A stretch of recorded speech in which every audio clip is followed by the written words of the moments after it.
Di video kali ini kita akan ngaji lagi bersama guru kita semua, Pak Ustadz Danu, yang sudah hadir di sini bersama kami. Assalamualaikum Pak Ustadz. Assalamualaikum warahmatullahi wabarakatuh. Assalamualaikum Bang J. Waalaikumsalam.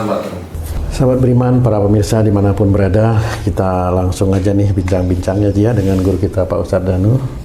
Pak Ustadz, sebenarnya munculnya penyakit itu apa betul karena situasi lingkungan atau karena apa sebenarnya Pak Ustadz? Iya, bismillahirrahmanirrahim. Assalamualaikum warahmatullahi wabarakatuh. Waalaikumsalam warahmatullahi wabarakatuh. Amin ya rabbal alamin.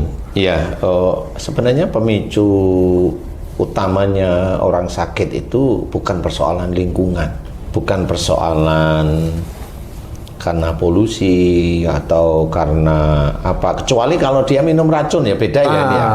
Ini beda. Karena yang diminum sendiri sudah bisa menimbulkan sakit ya. Betul. Jadi yang penyakit umum aja, yang penyakit umum itu umpamanya ya batuk, ya pilek, ya kemudian sesak nafas, kemudian pusing atau mulai agak berat-berat dikit, saraf terjepit ya. Kemudian bisa kanker, bisa tumor, kiste, atau sel telur yang mengecil, kan begitu-begitu nih penyakit-penyakit yang seperti itu. Jadi triggernya bukan dari polusi. Jadi kalau momennya ada sel telur mengecil, wah ini karena polusi ya nggak bisa. Sekarang kan hampir semua masalah dikaitkan dengan polusi, Pak Ustadz. Iyalah. Jadi penyakit itu memang di dunia ini kan belum bisa menemukan yang sesungguhnya, kecuali stroke karena pecah pembuluh darah, nah itu. Tapi kenapa pecah pembuluh darah, itu nggak pernah ketemu. Ya.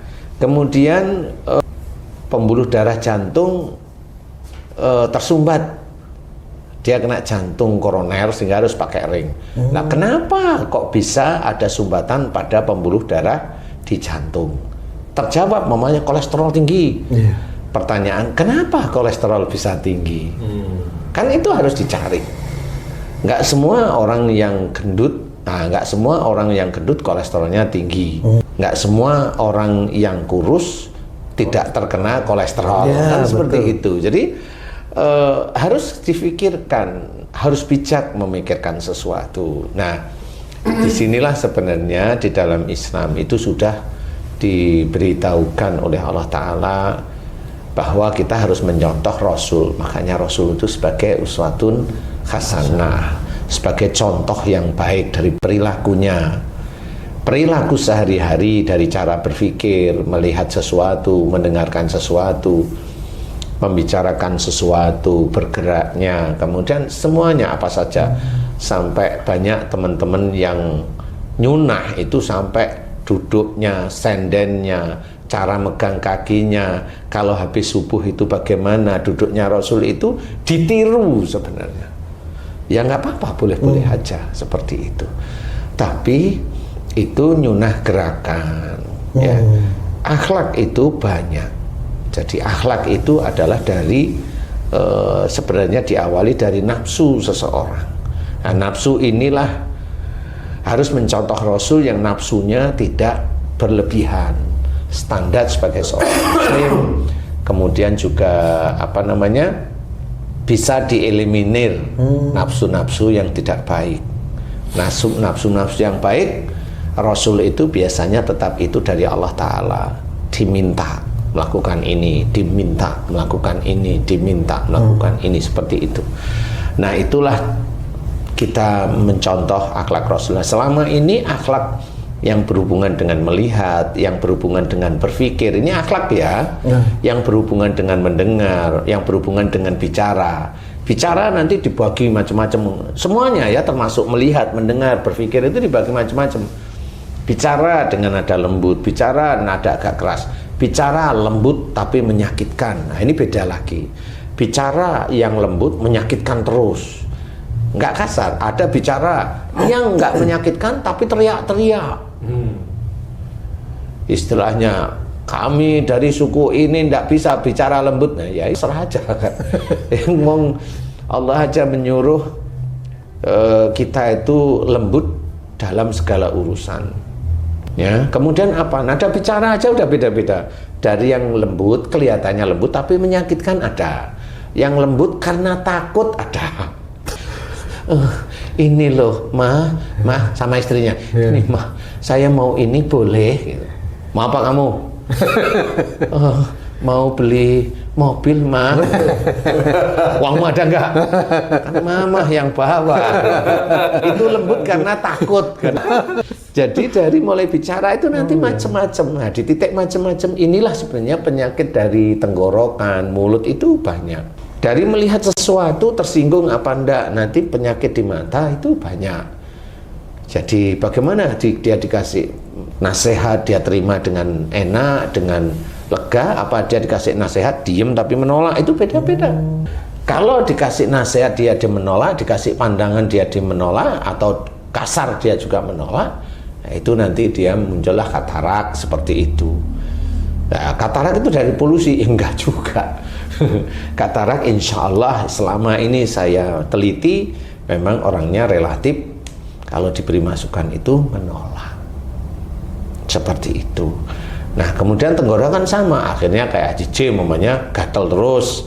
Nah gatelnya tenggorokan Haji J ini bukan masalah polusi, enggak. Karena Haji J ini kan gatel itu kan kakak. Sebenarnya Haji J itu pengen banyak ngomong sama istrinya, tapi terkendala nggak berani, sehingga yang mau diomongkan itu terkunci, nggak keluar. Nah itu menjadi keinginannya kuat tapi nggak bisa keluar seperti itu. Kayak mamanya Tung sebenarnya itu kan beda mamanya. Nah itu cirinya apa? Tung itu punya ciri kalau ada orang ngomong, maunya ngomong, nyusulin aja. Betul Pak Ustadz itu. Jadi kalau ada orang yang seperti Tung banyak insya Allah orang itu kalau ada orang ngomong dia maunya nyusulin terus. Apalagi ngejak debat, ngonter atau pokoknya ikut ngomong, nimbrung atau ngonter seperti itu. Insya Allah seperti itu. Jadi kalau ada teman nggak usah takut, walaupun dia pendiam, dia memang hobinya ngonter omongan orang lain. Seperti itu. Jadi sudah kenapa? Ini sudah saya teliti. Jadi itu orang muslim atau non muslim itu sama aja. Sehingga itulah akhlak. Bagaimana orang bicara jangan dikonter, dengerin aja. Itu kan ciri Rasul. Kalau ada orang bicara dengerin. Baik-baik, siapa tahu pembicaraan dia itu malah nasihat untuk kita. Tapi karena kita itu merasa pintar ya dikonter aja. Jadi sebenarnya harus kita pikirkan bahwa akhlak itulah yang insya Allah menentukan. Nah, kenapa? Umpamanya kamu yang sering konter, nanti di daerah sini ada itu hormon-hormon yang di daerah sini itu dia itu akan mengeluarkan, dia akan terinfeksi atau dia meradang di titik itu. Terus hormon-hormon di sini itu ada mengeluarkan cairan sesuatu atau kelenjar-kelenjar mengeluarkan cairan di sini karena panas. Karena hobinya mau ngomong sama mengkanter panas, sehingga di sini seperti ada cairannya di dalam. Lendir-lendir yang sebenarnya kalau ditanyain lendirku berlebih lah. Kenapa? Itu nggak akan. Coba kamu tes nanti, kamu berobat ke dokter. Sini banyak lendir dok, coba aja minum obatnya. Yang paling bagus dok, coba aja mumpung uangmu ada loh. Dicoba dites. Setengah tahun bener minum obat yang dari Jerman umpamanya ngilangin lendir, hilang enggak sebenarnya. Nah. Itu cara mengcounter itu seperti itu. Nah, coba umpamanya yang atau yang hobinya ngotot itu, coba dikurangi bicaranya. Tenang, santai, nggak ingin ngomong secara frontal. Insya Allah itu hilang kok. Insya Allah itu hilang. Nah, itu bagaimana? Memang Allah sudah benar di dalam Quran, wa ma asabakum min musibatin fa bima kasabat saydikum. Jadi apa saja musibah yang kau terima itu disebabkan dari buah tanganmu sendiri. Udah jelas perilaku yang tidak baik dan itu dilakukan terus-menerus bertahun-tahun sehingga itu menjadi kesalahan dan dosa. Dari dosa itulah Allah memunculkan penyakitnya agar orang itu tobat terhadap apa yang sering dilakukan. Jadi sebenarnya saya pun mengajarkan kepada orang Indonesia khususnya dan dunia itu untuk memahami istighfar. Fahami istighfar. Mohon ampun kepada Allah Ta'ala itu fahami. Jangan hanya keluar di lisan aja, tapi fahami mana yang memang sering berbuat salah itu. Kalau saraf kejepit itu menyimpan marah di tulang belakang, tulang ekor khususnya di dalam keluarga. Umurnya 50 ke atas berarti banyak dengan istri atau suami. Kalau dia saraf kejepit di umur 40 berarti dia dulu pernah menyimpan marah dengan orang tuanya. Itu saya meneliti dan bisa. Kalau orangnya memahami, kemudian juga dia belajar, mohon ampun, minta maaf kepada orang tuanya. Orang yang meminta maaf kepada orang tuanya, ini kan syariat. Diajarkan oleh Allah Ta'ala.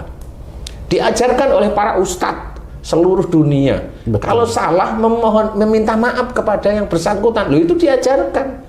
Saya juga mengajarkan, tapi di titik persoalannya adalah tempat dia sakit. Sebenarnya sama. Fokus, mohon ampunnya, fokus di titik itu. Nah, disitulah nanti Allah mulai melihat amal solehnya dilihat, imannya dilihat. Kalau memang dilihat oleh Allah Ta'ala itu cukup, insya Allah Allah akan memberikan kesembuhan. Insya Allah. Apakah itu menjadi satu pembuktian juga, Pak Ustaz? Itu pembuktian bahwa benar Allah sudah menulis dalam Quran bahwa yang kita contoh itu hanya Rasul, itu ya kita benar-benar kita contoh sebagai contoh yang baik, uswatun hasanah. Itu sebenarnya. Jadi banyak orang muslim yang benar-benar dikasih bukunya yang namanya Quran itu tidak paham, sehingga itu menjadi lalai bahwa Rasul ini contoh yang baik. Bukan hanya cuma sholatnya Rasul, bukan hanya itu, bukan caranya Rasul dan berpuasa, bukan cuma itu aja, bukan cara minumnya Rasul, bukan cuma itu aja. Akhlak sehari-hari itu dengan istri, dengan anak, dengan orang lain, dengan orang yang memusuhi, dengan orang yang melempar kotoran, dengan orang melempar batu, diusir, difitnah. Ini kan ada akhlak di situ. Itu yang harus kita contoh. Makanya ujian demi ujian yang kita hadapi itu tergantung dari keimanan kita. Semakin kita itu di mata Allah Ta'ala imannya semakin naik, ujiannya termasuk yang cukup berat. Dan itu pun harus dengan istiqomah kita itu mengerjakan ujian tersebut. Kalau memang tidak mampu itu yang bagaimana? Umpamanya saya difitnah saudara saya yang baca-baca itu memfitnah saya, umpamanya. Karena nggak tahu, karena mereka menutup matanya, menutup telinganya. Padahal saya berikan ini ada dalam Quran, ini ada dalam Sunnah, ini ada dalam hadis. Karena dia menutup, karena ditutup oleh mursyid-mursyidnya, ya sudah, akhirnya dia fitnah demi fitnah. Saya mengetahui umpamanya saya difitnah, saya nggak bisa klarifikasi, nggak perlu saya klarifikasi. Kenapa? Kalau saya klarifikasi ini ada berbenturan nanti antara orang-orang muslim. Saya juga tidak menginginkan orang muslim itu memihak kepada saya. Enggak, saya menyebarkan ini tauhid sebenarnya.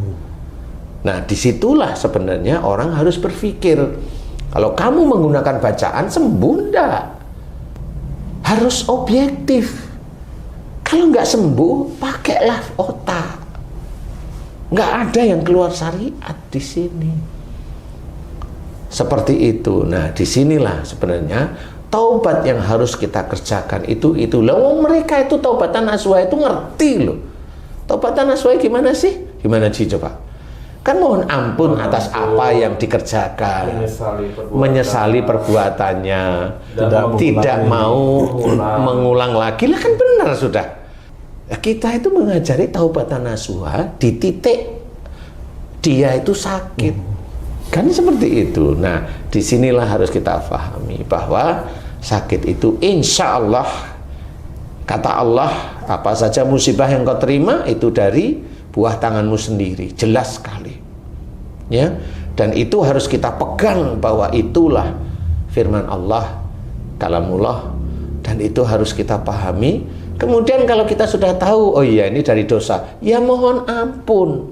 Kalau itu berhubungan dengan tenggorokan, nada suaranya bagaimana itu aja, nggak perlu ketemu sama saya, nggak apa-apa. Oh kalau nada di sini, ini nada suara, berarti saya kalau ngomong tuh teriak-teriak senengannya. Menghasut mamanya, ya di sini sama. Disinilah harus kita ketahui. kalamullah atau ayat-ayat dalam Quran itu petunjuk bagi kita. Jadi jangan kita sia-siakan. Jangan hanya mendengar dari mursyid-mursyid yang memang tidak bertanggung jawab sehingga terhasut. Padahal yang sebenarnya yang diceritakan itu benar, tapi karena mursyidnya itu tahu kalau itu dia tidak bisa melakukan kegiatan pengobatan dengan bagus, akhirnya dia menghasut. Yang dihasut saudaranya sendiri. Di sini harus difahami, orang Islam, muslimin, muslimat itu harus memahami bahwa perilaku Rasul itulah yang harus kita contoh. Insya Allah kalau kita mulai sekarang kita contoh, walaupun kita itu belum ada penyakit, kita contoh semuanya. Melihat ada yang nggak cocok, jangan marah. Kalau mau memberi nasihat, jangan di depan orang lain. Ini kan sebenarnya syariat Islam. Kalau mendengar nasihat orang lain, didengarkan baik-baik. Kalau nggak cocok, mau memberikan klarifikasi, dilihat ada orang nggak. Dilihat yang memberi nasihat ini kalau mau diklarifikasi, marah nggak dia? Kalau dia kelihatan marah, tampangnya aja udah kelihatan marah, nggak usah diklarifikasi, serahkan aja sama Allah Ta'ala. Biarkan kelihatan kita yang kalah di depan dia. Tapi di depan Allah, enggak, insya Allah. Nah, disinilah harus kita junjung sebenarnya agar Islam tidak pecah. Sebenarnya hanya itu aja. Nah, penyakit ini muncul insya Allah karena akhlak perbuatan, khususnya marah yang berhubungan dengan marah. Kalau ada seseorang itu bilang, seseorang siapapun orang di dunia, kalau bilang penyakit itu dari marah, bohong, dia yang harus bertanggung jawab besok di akhirat. Kalau dia bilang penyakit itu dari marah, bohong. Coba saya hanya cuma bertanya, coba terangkan bagaimana hadis Nabi, la tadok walakal jannah. Kalau saya itu terangkan aja gimana, dia nggak ngerti, pasti nggak ngerti. Ya ikutin aja, jangan marah, bagimu surga. Loh, bukan seperti itu. Allah itu memberikan hadis itu melalui malaikat Jibril sampaikan pada Rasulullah Muhammad SAW. Dan itu benar dari Allah Ta'ala. Nah, bagi orang-orang yang nggak mampu, ya jangan mengumbar omongan ngawur yang akhirnya menghasut, yang akhirnya nanti dia beserta teman-teman hasutannya itu nanti masuk ke neraka.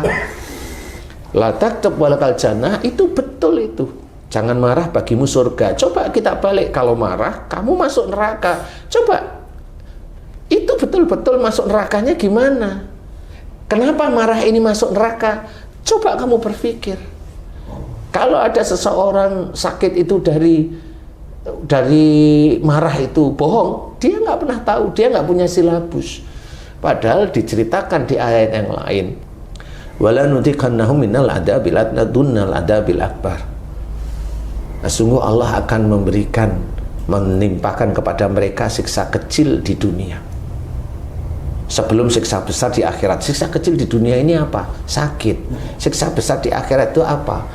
Masuk neraka. Berarti Allah itu sudah bersimulasi dengan manusia muslim dan manusia di dunia yang non-muslim, itu sudah memberi kabar bahwa kalau kita itu sakit di dunia, besok di akhirnya pasti masuk neraka. Makanya sakit ini kita breakdown, kenapa bisa sakit, kita urai. Bukan sakit ini karena Allah menginginkan saya sakit, loh berarti kamu berpikir Allah zalim. Dia dibilang begitu, bilang Allah tidak zalim. Loh, kenapa kamu bisa bilang seperti itu? Bisa menuduh Allah kalau ini saya sakit karena Allah. Lah, dari mana? Saya ditakdirkan sakit. Kenapa Allah mentakdirkan kamu sakit? Coba terangkan. Kan nggak bisa lagi. Masa Allah tiba-tiba kamu sakit, kamu dapat hadiah, kamu dapat istri gini, kamu lahirnya non-muslim, kamu, lu itu Allah zalim kalau begitu caranya, cara berpikir. Enggak. Makanya di dalam Quran banyak sekali menceritakan bahwa Allah itu tidak zalim kepada hambanya. Pegang itu. Berarti sakit ini harus kita urai. Kenapa? Kalau udah ketemu mohon ampun kepada Allah Ta'ala. Apa sih susahnya mohon ampun kepada Allah Ta'ala? Kalau sama-sama muslim, kalau dia tidak mau memohon ampun, sombong. Kalau dia mohon ampunnya hanya di lisan, dia tidak akan tahu jawabannya.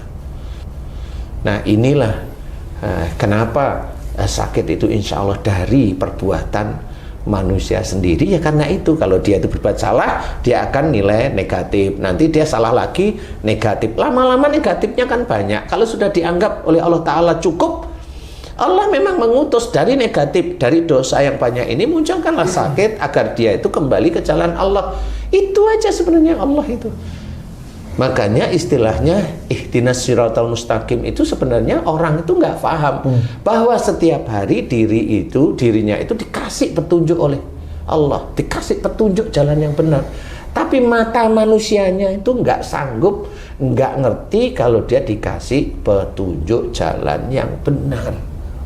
Sehingga nafsunya hanya menginginkan keinginan secara pribadi. Nah, mbok dia itu baca Fatihah berkali-kali, tetapi yang dia inginkan adalah miring aja ke kiri, ya selamanya akan diketawain sama malaikat. Dul, kamu itu minta petunjuk jalan yang benar, dikasih tahu melenceng lagi. Tapi itu diulang lagi dalam sholat, melenceng lagi loh, kan gitu. Dikasih petunjuk, melenceng lah ya, akhirnya ya sampailah dia di titik dia harus diberi sakit. Ya, jangan kalau pas sakit baca ini nanti Allah pasti nyembuhin. Dah. Kalau Allah mentakdirkan sakit, kenapa Allah menyembuhkan hanya dengan baca itu? Enggak. Yang orang normal aja, orang sakit itu harus ikhtiar pergi ke dokter. Ini hanya manusia normal ya. Harus ada analisa, harus nanti obatnya beda-beda. Kan sakit pusing dengan kanker kan beda, sakit pusing dengan mencret beda. Jangan kalau sakit, semua sakit bacaannya sama, kan gitu. Iya. Itu kan harus mikir sebenarnya. Sakit pusing di kemo. Bagus itu, berarti dia kelebihan uang itu tuh. Nah, dari sinilah kita harus pahami. Ayolah, sedulur-sedulur muslim, sedulur-sedulur beriman, pahami. Quran itu petunjuk, jangan kita sia-siakan. Ya, petunjuk untuk menjadi kita itu kembali ke jalan Allah. Kalau kita bertobat, kembali ke jalan Allah. Jangan kita sia-siakan. Kalau banyak ulama, banyak ustadz yang lain tuh cerita dunia ini sebentar lagi, ayo. Karena khususnya para sedulur-dulur beriman yang sudah pensiun ini, jangan cuma ngetetin burung aja, jangan cuma nanam tanaman, banyaklah dekat sama Allah Ta'ala. Dekat itu gimana? Coba dievaluasi dari sejak dia bekerja sampai dia pensiun, apa yang dikerjakan? Apakah sudah masuk kriteria baik benar, atau masuk kriteria nyuri, atau masuk kriteria yang lain? Di titik itulah harus banyak mohon ampun kepada Allah Ta'ala. Mabuk perjalanan, Ustaz. Setiap mau naik kendaraan dia udah mabuk. Jangan kan dalam perjalanan, baru masuk dalam mobil aja udah pusing. Iya. Dari masa kecil bahkan sampai udah berkeluarga masih tetap mabuk perjalanan. Itu kenapa tuh, Ustaz? Insya Allah yang saya amati dari mabuk, dari mulai masuk mobil, berarti orang itu tidak mampu bersosialisasi dengan baik. Bisa aja orang itu selalu mengedepankan egonya. Contohnya, Ustaz? Mengedepankan ego itu umpamanya begini, kalau dari kecil berarti dia ada genetik dari orang tuanya yang egonya cukup lumayan besar. Jadi kalau orang tuanya dikasih masukan agak susah. Kalau dia ada di lingkungan baru, dia yang kelihatan pengen nonjol umpamanya. Nah, itu kan ego, ya masuk ego. Dia nggak bisa menyesuaikan dengan lingkungannya. Kalau lingkungan ini baru dia nggak kenal, ya dia diam dulu mengamati, nggak bisa. Dan nanti akan survive menjadi yang menonjol biasanya. Ya, nomor 1 atau nomor 2 atau nomor 3 dia kelihatan nonjol di situlah. Nah, orang yang seperti ini anaknya biasanya kalau masuk mobil nggak kuat pasti muntah aja. Karena ada lingkungan baru dari biasa ini masuk ke mobil itu lingkungan baru. Jadi dia langsung muntah sebenarnya. Nah, insya Allah seperti itu. Jadi kalau itu nanti orang tuanya paham, dia mohon ampun, anaknya insya Allah akan berhenti muntahnya. Kalau dia sudah dewasa, dilihat aja. Kalau memang dia masih seperti itu, dilihat aja orangnya. Egois nggak dia kalau melakukan sesuatu? Atau gampang nggak dia diberi masukan? Gitu aja coba. Ya, kenal orangnya yang seperti itu. Kalau komentar. Oh, jadi itu. Jadi itu karena memang ego sepihak aja. Jadi nanti kalau memang itu dilakukan, dia mulai merenung, oh iya ya kayaknya saya itu nggak bisa bersosialisasi, bisa, intinya nggak bisa bersosialisasi, Ji. Saya Harus berubah aja. ada kenal tuh Pak Ustadz yang orang seperti itu. Siapa? Mary. Siapa Mary? Istri saya. Oh, istri, lupa saya Itu sampai. kalau naik kemana-mana naik mobil itu pulang itu pasti pusing kepalanya Pak Ustadz. Ya. Mual mau muntah. Ya. Oh iya. Itu memang nggak bisa bersosialisasi biasanya. Iya, kalau Mary istrimu itu kayaknya begitu. Kadang-kadang sampai, maaf Pak Ustadz, sampai saya berpikir gini, apa pakai yang kabriolet ya kan terbuka itu Pak Ustadz, kena angin. Amin. Ini kan maksud saya Amin. itu. Jadi nggak bisa bersosialisasi di lingkungan baru. Intinya seperti itu. Kurang bersosialisasinya ini di dalam lingkungan keluarga atau di masyarakat Pak Ustadz? Sama, dia nggak mau. Dia kalau disuruh pasti nggak mau. Iya juga ya. Dia disuruh itu nggak mau, coba kamu gitu, enggak, ayo hantar, gitu aja pokoknya. Iya juga. Itu hantar, jadi nggak bisa bersosialisasi. Jadi mau dia menolak atau dia nggak bisa atau dia ingin menonjol, intinya nggak bisa bersosialisasi. Jadi kalau ingin nonjol kan dia nggak bisa bersosialisasi. Maksudnya apa? Boya jangan kok kayak ngomong. Ini kan ya lingkungan baru, dia nggak bisa bersosialisasi. Atau dia diem aja terus menerus sampai kapanpun diem aja.